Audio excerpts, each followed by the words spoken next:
감람산 위에서 예수님이 예루살렘 성을 안타까운 마음으로 이렇게 내려다 보실 때에 제자들이 예수님께 와서 조용히 물었습니다. 여러분, 제자들이 물은 그 질문을 좀 한번 자세히 보십시오. 어느 때에 이런 일이 있겠사오며 또 주의 임하심과 세상 끝에는 무슨 징조가 있사오리까? 라고 질문을 했어요. 이 질문하는 뜻이 뭔지를 우리가 알아야 돼요.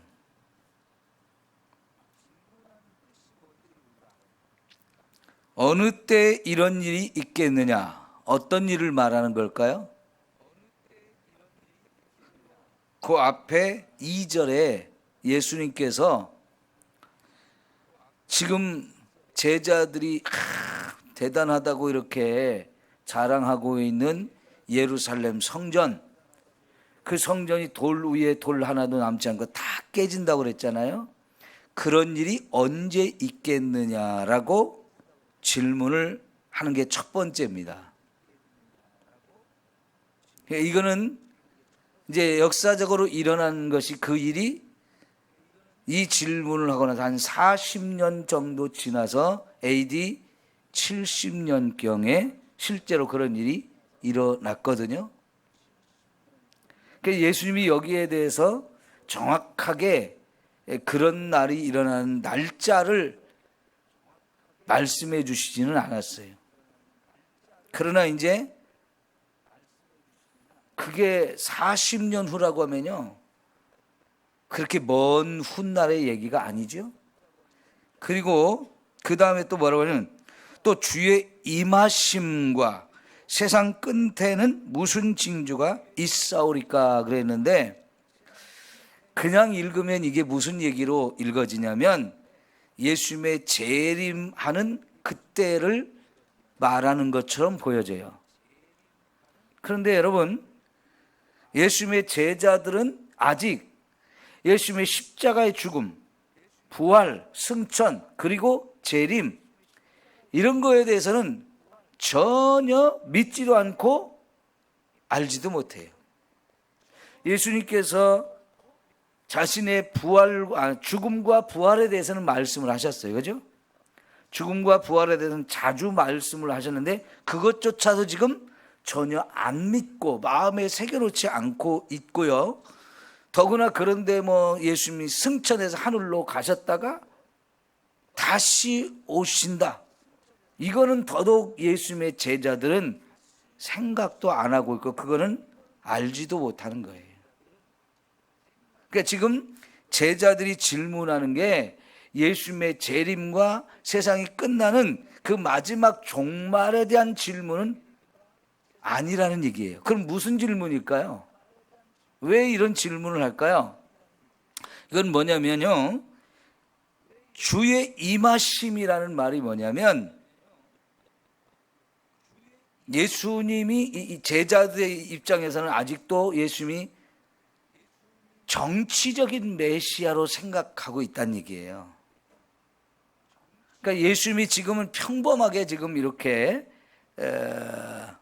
우리와 똑같은 그런 수준으로 이렇게 같이 계시고 그렇게 살고 있지만, 예수님이 왕이 돼서 오신다라고 하는 것을, 왕으로 임하실 것을 지금 상상하고 있는 거예요. 근데 그 얘기가 뭐냐면, 로마를 멸망시키고 우리나라를 독립시켜서 그 독립된 나라의 왕이 되는 거. 그러니까 여기 임한다는 말이 뭐냐면, 여러분 지금 우리 대통령이 어디를 갔습니까? 뉴스를 여러분 다 보시니까 호주에 가셨다는 얘기 잘 알잖아요. 그럼 여러분, 호주에 그냥 내가 관광하러 간 게 아니고, 그죠? 관광하러 간 게 아니고 대한민국의 대통령으로서, 그 대통령으로서 호주에 초청을 받아가지고 호주와 약속을 하고 호주의 총리와 만나기로, 호주에 가서 만나기로 약속을 하고 이렇게 가는 거기 때문에 호주에서도 대단하게 환영을 해요. 그죠? 그걸 그냥 오든지 말든지 뭐 이게 아니에요. 어마어마하게 환영을 받으면서 간단 말이에요. 그 왜 그래요? 대한민국을 대표하는 대통령이 가기 때문에 그래요. 저와 여러분이 호주에 아는 친척이나 우리 가족이나 누가 형제나 이런 사람들이 있어가지고 우리가 그냥 관광도 하고 그 사람을 만나기 위해서 간다고 해도 그 친하면 친할수록 뭐 굉장히 환영을 하겠지만 그런 우리 개인의 자격으로 가는 거라 그냥 그 개인 대 개인의 만남으로 끝난단 말이에요. 그러나 여러분, 우리나라 대통령이 호주의 총리와 만남을 갖고 정상회담을 하기로 이렇게 약속하고 가는 것은 그냥 가는 게 아니에요. 어마어마한 환영을 받고 가가지고 그리고 그 밑에 사람들이 미리 만나서 두 대통령이 무슨 얘기를 할 건지도 다 얘기를 해서 조율을 해놓고 그 다음에 서로 합의한 것을 공동 성명을 발표하는데 그것이 사람들에게 깜짝 놀랄 만한 그런 내용을 발표한다고요. 그래서 여러분, 이번에 대통령이 호주에 가서 우리나라한테 큰 선물을 하나 받았죠. 뭐죠? 우리나라의 무기인 전차라고 하는 K9 자주포라고 하는 옛날 말로 말하면 탱크 비슷한 거거든요. 탱크 비슷한 그런 무기가 있어요. 전차라고 하는 아주 기가 막힌 무기가 있는데 그 무기를 호주에서 사주기로 계약을 체결했어요. 그 대통령이 갔을 때 호주가 그거를 한 10년 전부터 이걸 사줄까 말까 굉장히 저울질을 많이 하고 다른 나라 걸 살까 우리나라 걸 살까 굉장히 시험도 많이 하고 하다가 결국은 사기로 결정을 하고 계약을 체결했어요. 그래서 그 가격이 정확하게는 뭐 계산할 수 없지만 한 1조 원 이상의 돈을 지불하고 그거를 사가는 거예요.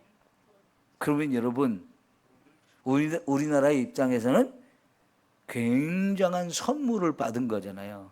근데 우리나라 그 호주가 이걸 사게 되면 또 다른 나라에서도 이걸 사겠다고 하는 나라들이 계속 나올 수 있어요. 현재 이집트라든가 인도라든가 사우디아라비아 이런 쪽에서 우리나라 그런 전차를 사려고 굉장히 지금 고민을 하고 저울질을 하고 있거든요. 그러면 앞으로 그런 나라에 또 무기를 팔게 되면 이게 굉장히 큰 돈이 될 수 있기 때문에 이게 선물이 될 수 있는데요. 이걸 대통령이 갈 때 그런 계약을 체결하거든요. 우리가 간다면 그런 일이 안 일어나죠. 그러니까 지금 여기서 임한다, 주의 임하심이란 말이 그냥 예수님이 그냥 평범한 사람의 입장으로 예루살렘 성에 가서 막 성에 들어가는 행차를 해도 사실 그냥 하루 그냥 사람들이 떠들썩이 환영해 주기는 했는데 그러고는 없어요. 그런데 진짜 예수님이 왕이 돼가지고 딱 온다. 그거는 보통 일이 아닌데 지금 그걸 생각하면서 주의 임하심이라고 말하고 있는 거예요. 근데 우리는 예수님의 재림까지 다 알고 있기 때문에 이 말이 예수님께서 재림할 것을 지금 물어보는 건가 하는데요. 여러분, 지금 그 얘기가 아니라는 거예요. 왜? 제자들은 아직도 예수님의 재림은 머릿속에 들어있지가 않아요. 그러면서 세상 끝에는 무슨 징조가 있사오리까 했을 때 그 세상 끝날이라는 말도 역시 2절에 나왔던 예루살렘 성전이 파괴되는 그때를 생각하고 있는 거예요. 그러나 예수님은 이 질문을 받고도 예루살렘 성이 멸망할 때와 더불어서 진짜 예수님이 재림하고 그리고 세상이 끝날이 오는 그 종말에 관한 이야기까지 이제 자세하게 말씀을 하고 있기 때문에 저와 여러분이 어제도 말씀드린 것처럼 세상의 종말이 분명히 있다는 사실을 우리가 깨닫고 그날은 예수님이 재림하는 날이에요. 근데 그날이 그냥 재림하는 게 아니고 분명한 목적이 있어서 재림하는 거죠. 세상을 끝내기 위해서 재림하는 거고, 그 끝날 때 구원받을 사람은 구원시키고 멸망시킬 사람은 지옥에 완전히 멸망시키는 이 어마어마한 목적을 가지고 오기 때문에 이 세상 모든 사람들의 영원히 결정되는 시간이에요.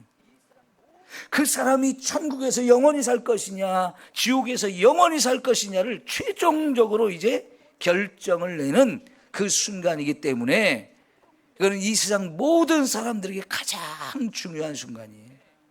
그죠? 그러니까 이 순간에 대해서 저와 여러분이 그때가 언제일까? 이게 제일 궁금하잖아요. 그런데 예수님은 이제 나중에 보면 이제 뒤에 우리가 보겠지만은 그 날과 그때는 안 알려준다는 거죠. 왜? 예수님이 그건 결정하는 게 아니고 하나님 아버지가 결정을 해서 딱 실행하기 때문에 예수님까지도 그거는 날짜를 모른다고 했어요. 그럼 대신 우리가 그날이 언제인지는 모르지만 지금쯤 그날이 되겠구나라고 느낄 수 있는 징조들이 많이 있다는 거죠. 그 징조를 우리에게 이제 가르쳐 줬어요. 자, 징조의 첫 번째, 여기 4절에 사람의 미혹을 받지 않도록 하라 그랬어요. 사람의 미혹을 받지 않도록 하라. 그 다음에 많은 사람이 내 이름으로 와서 이르되 나는 그리스도라 하여 많은 사람을 미혹하리라 그랬어요. 이게 첫 번째로 하신 말씀이에요. 다시 말하면 많은 사람들이 와서 자신이 그리스도라고 이렇게 하면서 저와 여러분을 속이면서 미혹할 거다라고 말씀하는 거예요. 여러분, 저와 여러분은 이런 미혹을 당할 것 같습니까? 안 당할 것 같습니까? 네? 안 당해야 되는데 예수님은 어때요? 많은 사람을 미혹할 거라고 그러시죠. 많은 사람을 미혹할 거다. 그럼 미혹을 당하는 사람도 그만큼 많아지는 거예요. 그거 왜 아멘 하시죠? 그건 아멘 하면 안 되는 거예요. 자, 여러분, 보이스 피싱이라는 거 여러분 많이 들어보셨죠? 그게 문자로도 이렇게 오고요. 전화로도 이렇게 옵니다. 특별히 문자로 올 때 은행에서 대출해 준다는 얘기 참 많이 오죠. 은행에서 대출해 준다는 얘기가 참 많이 오는데요. 그런 거는 우리가 절대로 보지도 마세요. 근데 여러분, 돈이 급해가지고 그런 사람은 그게 보일까요? 안 보일까요? 관심이 자꾸 가요. 돈이 급한 사람은. 그것도 싸게 이자를 쳐준다. 쉽게 대출을 받게 해준다. 근데 돈이 급한 사람 중에서도 진짜 급한 사람은 은행에 가도 대출을 받기가 어려운 사람이 급한 거예요. 그럼 은행에 내가 가면 대출이 어렵다는데 누가 대출을 쉽게 받게 해주겠다고 하면 그래? 이게 괜히 관심이 가요.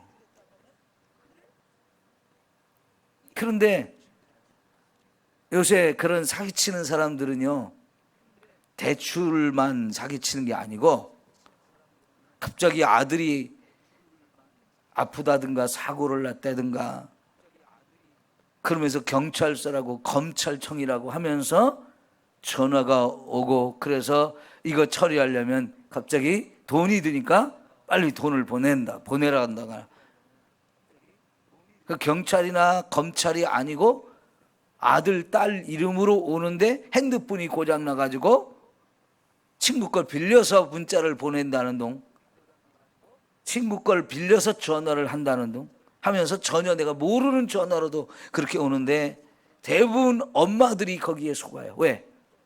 그런 말을 들으면 갑자기 당황이 돼가지고 우리 아들, 딸이 큰일 났나 보다 하면서 여러분 당황을 하다 보니까 다른 여자가 다른 남자가 전화를 하는데도 내 딸 목소리로 들려버리고 내 아들 목소리로 들려버리는 거예요. 왜? 당황하니까.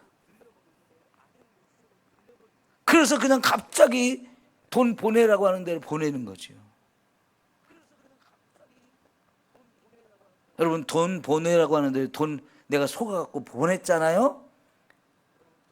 30분 안에 은행에 전화를 하거나 하면 그 전화한 사람이 돈을 못 찾아가게 돼 있어요. 지금은. 예?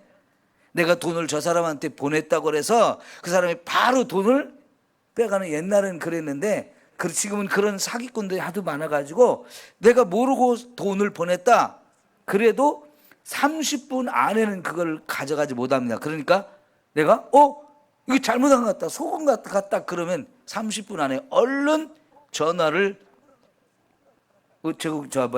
은행에 하든지 아니면 경찰에 하든지 아니면 내가 직접 은행에 가가지고 속은 것 같다라고 하면 그 돈을 그 사람이 훔쳐가지 빼가지 못하도록 빼가는 시간을 30분을 연장시켜 놨어요. 그러니까 얼른 빨리 아들이나 딸하고 전화 통화하고 그래서 확인이 돼야 돼요. 근데 당황하면 그렇게 돼요. 당황. 그런데요, 얼마 전에 제가 뉴스를 인터넷에서 제목만 이렇게 살펴봤었는데 어떤 게 있었냐면 경찰이나 검찰들도요, 경찰청, 검찰청에서 사기 전화가 왔는데 속더라는 거예요. 예? 자기가 경찰이고 자기가 검찰인데도 경찰청 이름으로 전화가 오고 검찰청 이름으로 전화가 오는데 자기도 속더라는 거예요. 그러니까 여러분, 사기치는 사람들의 이 수법이 기가 막히고요, 우리가 나는 괜찮다 할 수 있는 사람이 별로 없다는 거예요. 그런 사람들도 속더라는 거예요. 수많은 사람들이 그런 사기에 속아가지고 그래서 그 사람들이 직접 잡으러 다니기도 하고 수많은 사람을 잡기도 했는데도 불구하고 그런 당사자도 그런 전화를 받고 그러면 자기도 금방 속아 넘어가더라는 거예요. 그러니까 여러분, 예수님이 이 말세의 징조에 대해서 얘기를 할 때 첫 번째로 미혹을 당하지 말라고 하는 말씀을 하신 것은 그만큼 미혹하는 사람도 많고 미혹당할 사람도 많다는 얘기예요. 여러분, 아담과 하와가 뭐가 부족해서 마귀의 유혹에 넘어갔나요? 부족한 거 하나도 없는 것 같잖아요. 에? 부족한 거 하나도 없는 것 같잖아요. 그럼에도 불구하고 마귀가 와서 속삭이는 말이 훅 하고 간단 말이에요. 그런 걸 가리켜서 한 방에 훅 갔다고 그래요. 한 방에. 여러분, 어쩌면 아담과 하와에게 마귀가 계속 와서 속삭였는지도 모르겠고 아니면 한 방에 넘어갔는지도 모르겠는데 어쨌든 성경에 보면 그냥 한 방에 간 것처럼 보이잖아요. 아담과 하와가 지혜가 없었습니까? 아담과 하와가 죄를 이미 짓고 있는 사람들이었습니까? 아니요. 아담과 하와는 하나님이 우리에게 인간을 주셨던, 최초 인간을 주셨던 그 어마어마한 지혜를 갖고 있었던 사람이에요. 하나님을 자기 눈으로 보고 하나님과 에덴 동산에 늘 동행했던 사람이에요. 죄를 한 번도 져본 적이 없는 사람이에요. 하나님이 주신 최고의 은혜를 누리면서 최고의 행복한 삶을 살았던 사람인데도 불구하고 마귀가 그 아담과 하와가 뭘 원할지, 어떤 욕심을 부추기면 그 욕심에 이끌려서 그렇게 될지를 다 너무나 연구를 잘하고요, 그냥 한 방에 넘어뜨리잖아요. 근데 여러분, 이런 사기를 치는 인간들 치고요, 머리 나쁜 사람 없어요. 어쩌면 그렇게 사람이 들으면 훅 할 수 있는 얘기들을 하는지, 그런 이야기를 그럴듯하게 꾸며가지고 하는데 사람들이 거기에 넘어가요. 자, 보십시오. 뭘 갖고 사기치냐면 자기가 그리스도라는 게, 자기가 그리스도. 그럼 여러분, 우리가 정말 누가 그리스도냐 이거를 확실하게 알고 있어야 사기를 안 당할 가능성이 많은데요, 여러분 보십시오. 이제 진짜 예수님이 재림하시는 예수예요. 재림하시는 예수를 우리가 알아야 되거든요. 예수님이 재림할 때 어떻게 온다고 그랬어요? 사도행전 1장에 구름을 타고 이렇게 올라가셨죠. 사람들이 보는 앞에서 구름을 타고 올라가셨죠. 그럴 때 너희들이 본 그대로 다시 오신다 그랬어요. 그래서요, 어느 동네에 모르게, 아무도 모르게 숨어서 오시는 분이 아니에요. 그러니까 예수님이 오시는 거는 저와 여러분이 어디에 있든지, 미국에 있는 사람이 되든 한국에 있는 사람이 되든 아니면 저 아프리카에 있는 사람이 되든 누구든지 다 볼 수 있게 오신다는 거예요. 한국 땅에만 와가지고 미국 사람은 모르고 아프리카 사람은 모르는 그런 식으로 오시는 게 아니라고 했어요. 이 지구상에 살고 있는 모든 사람들이 다 볼 수 있게 오신다는 거예요. 두 번째, 그 예수님은 처음에 오실 때처럼 초라한 사람의 모양으로, 사람의 아들로 오시는 게 아니에요. 처음에는 사람의 아들로 오시죠. 그러기 위해서는 하늘의 영광된 그 하나님의 본체의 그 영광을 다 내려놓고 가장 자기를 낮춘 모습으로 오셨지만, 두 번째 예수님이 오실 때는 말 그대로 왕으로 오시는 거예요. 하나님의 아들로 오셔요. 그 영광스러운 모습을 가지고 오셔요. 이게 예수님이 재림할 때의 모습으로 우리에게 확실하게 약속하신 거고, 세 번째는 혼자 오지 않고요, 천사들의 호령과 나팔 소리와 함께 오신다 그랬어요. 그냥 조용하게 아무도 모르게 오는 게 아니에요. 온 세상 사람들이 다 알아들을 수 있도록 하늘에서 그냥 나팔 소리가 울리면서 수많은 천군 천사와 함께 오기 때문에요, 예수님이 오시는 걸 모를 리가 없어요, 우리가요. 그런데 여러분, 신천지 그 누구죠? 이만희, 이빨 빠진 노인네가 자기가 이긴 자라고 말하는데, 이긴 자는 바로 예수님이거든요. 그리스도거든요. 계시록에서. 여러분, 신천지에서 신문이 계속 와요. 그걸 읽어보면 그 신문에는 분명히 이만희가 예수 그리스도다, 이런 얘기들이 많이 써서 나와요. 그런데도 불구하고 신천지에 있는 사람들은 그런 줄 알고 믿는 거예요. 완전히 미혹되니까 그런 전혀 말도 안 되는 엉터리를 가지고도 들으면서 그냥 믿어버리는 거예요. 이게 참 놀라운 일이고 이게 무서운 일 아니에요?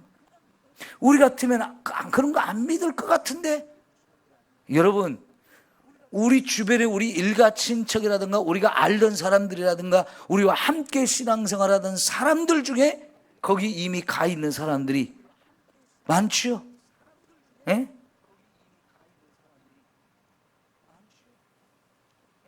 이석길 장로님의 친척 누구라고 했죠?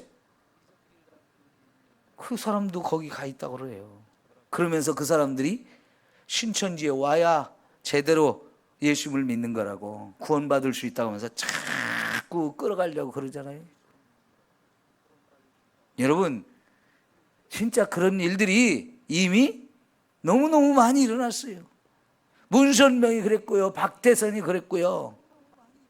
다 그랬는데 어때요? 문선명한테도 수많은 사람이 끌려갔고요, 박태선한테도 수많은 사람이 끌려갔어요. 예수를 안 믿는 사람들보다는 예수 믿던 사람들이, 교회 다니던 사람들이 더 많이 끌려갔어요. 그러니까 예수님의 이 말씀이 얼마나 중요한 얘기인지, 이게 제일 먼저 말씀하신 거예요. 그만큼 조심하라는 거예요. 그러면 여러분, 저와 여러분 이런 데 속지 않으려면 어떻게 해야 돼요? 진짜와 가짜를 구별할 수 있는 능력이 우리한테 있어야 되잖아요. 그러면 진짜를 제대로 알아야 돼요. 진짜를 제대로 알면 가짜한테 속지 않습니다. 진짜를 알려면 어떻게 해야 돼요? 성경을 제대로 알아야죠. 그래서 제가 여러분들에게 우리는 성경 말씀 위에 우리의 믿음이 서져야 된다는 얘기를 그렇게 강조를 하는 거예요. 아무리 교회를 오래 다니고 아무리 신앙생활을 열심히 한다 해도 성경 말씀 모르고 하면 다 엉터리가 된다는 얘기예요.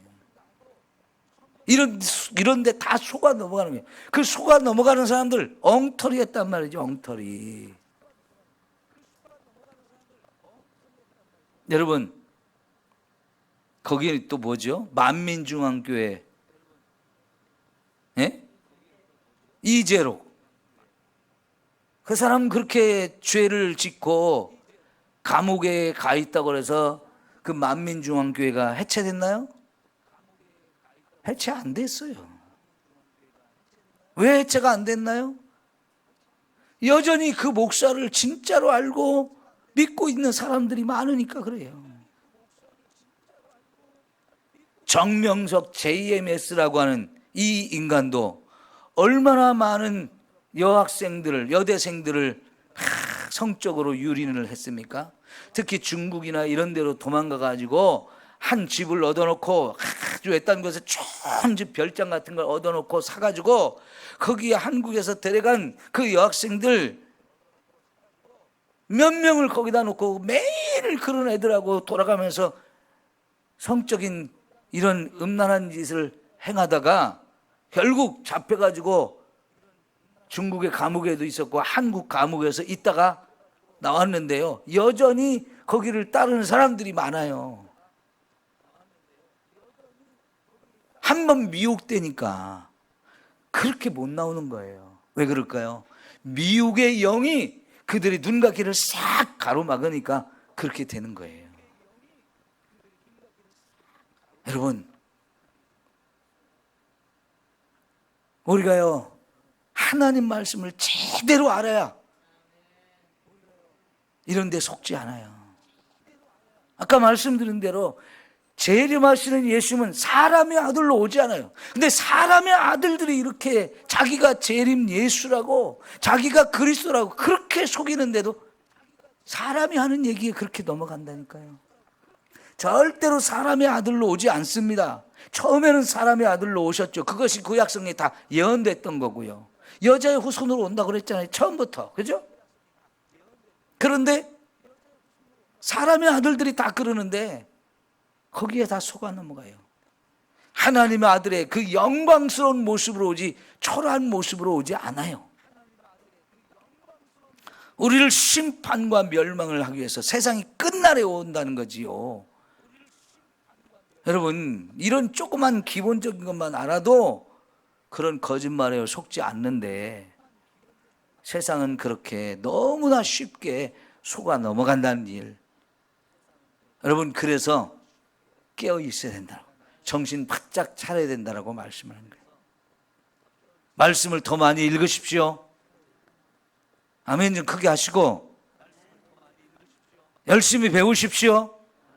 말씀 없이 믿는 사람 다 엉터리예요. 예? 천국에 갔더니 목사님이 없다는 게 충격이라잖아요. 장로님들이 없다는 게 충격이라잖아요. 예? 이게 우스갯소리로 하는 것 같지만 우리가 진짜 귀담아 들어야 될 얘기예요. 기분 나쁘다고 들을 얘기가 아니고요. 예? 여러분, 솔직히 요즘에 장로가 되고 목사가 되고 권사가 되는 일들이 얼마나 쉽게 돼요. 엉터리들이 너무나 많다는 얘기예요. 목사도 엉터리가 많고 장로나 권사님들도 엉터리가 너무 많아요. 그런 것 자랑할 거 하나도 없어요. 적어도 나이만큼 성경 읽어야 돼요. 예? 나이만큼 성경 읽어야 돼. 70 먹으면 70번이라도 읽었어야 돼요. 80 먹었으면 80번은 읽어야 돼요. 그렇게 열심히 성경을 읽으려고 우리가 노력을 해야 돼요. 그래야 속지 않아요. 기도합시다.